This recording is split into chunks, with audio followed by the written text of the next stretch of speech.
What is going on, Jet fans? Matt O'Leary back with another video. Today I wanted to go through some quotes from Chris Banjo, the Jets special teams coach, and talk about what's often looked at as one of the forgotten units in the NFL. We spend so much time dissecting offense and defense, but special teams is the third phase of the game that, like I said, often gets overlooked, and it very often comes down to a big reason why teams win or lose games. And the Jets special teams wasn't very good a year ago.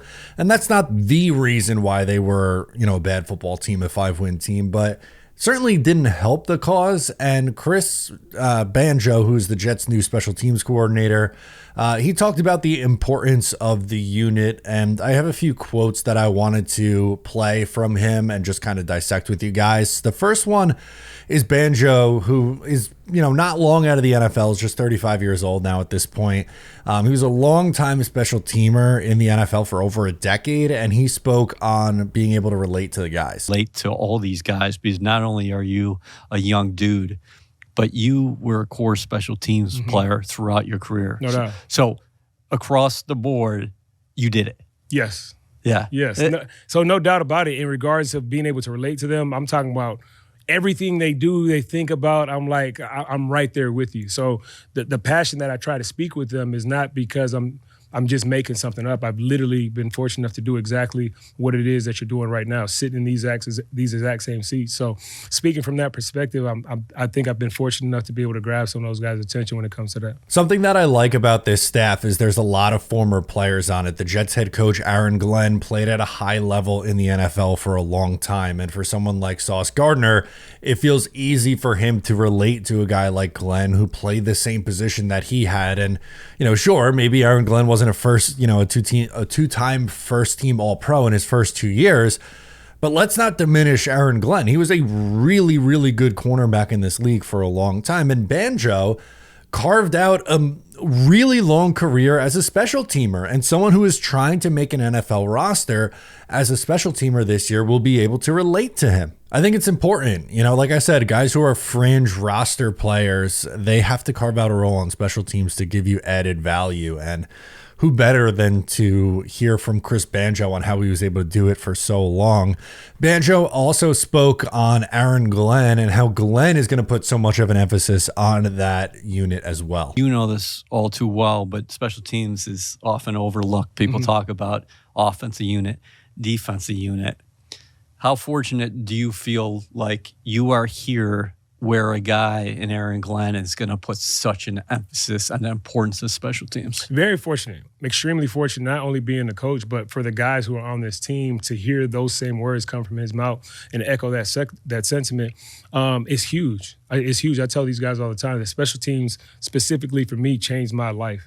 And I believe it can do the same for them. And to have a head coach that believes in that perspective for the game, I think is huge. I think it's kind of a little bit of a lost art in regards to NFL, how a lot of teams approach it.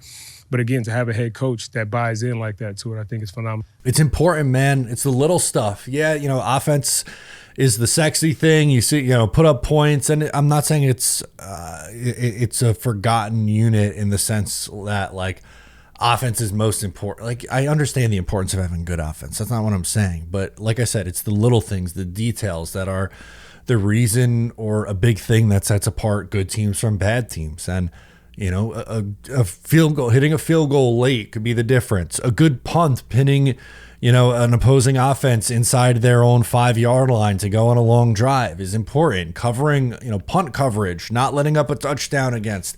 Kickoff coverage, not letting, a good starting field position for your opponents.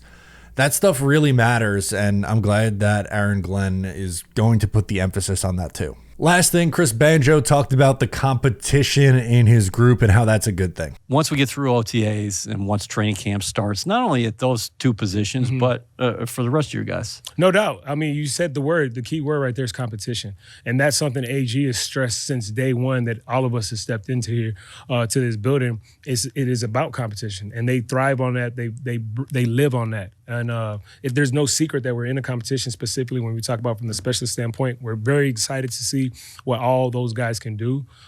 They have a lot of potential in what they're able to do, the tools that they have.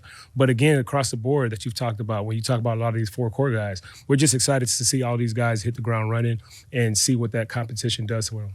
Look, there's going to be a kicking competition. There's going to be a punting competition as well. No one's job is safe.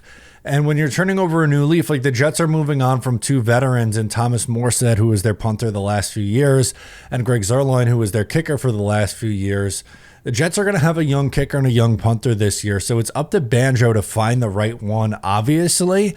But they have to breed this level of competition for these guys to realize, like, hey, my job is not safe. I have to go out there and earn it in training camp. And, you know, there's no guarantee who's going to be the kick returner or punt returner. It's kind of an open competition for all the main important roles on the special teams unit. And yeah, like we'll be looking at who's wide receiver 2, or how does the offensive line look in training camp, or who's standing out on the defensive line. All important things, but my point is, don't forget about this third phase of the game. Special teams is really important. Mike Westhoff was here for a really long time. Chris Banjo worked under Mike Westhoff and realizes the importance of the unit because, again, he played special teams, and also Mike Westhoff is one of the best, without, not hyperbole. He's literally one of the best special teams coordinators to ever do it in the NFL. Had a 30-something year career as a special teams coordinator, and was the Jets special teams coordinator for some of the best Jets football teams that we've seen in our lifetime in 2009 and 2010. And the last time the Jets were good in 2009 and 2010, their special teams was awesome. They had a good punter. They had a good kicker. They had a good kicker at the time. They had great returners every year. They covered punts well. They covered kickoffs well. I'm hoping that this year in 2025, they return back to being a good special teams unit, because that's also something that could help raise your ceiling on a season and raise your floor too, honestly. But let me know your thoughts on Banjo in the comments. I'm Matt O'Leary. Subscribe here if you're new, and I'll catch you next time.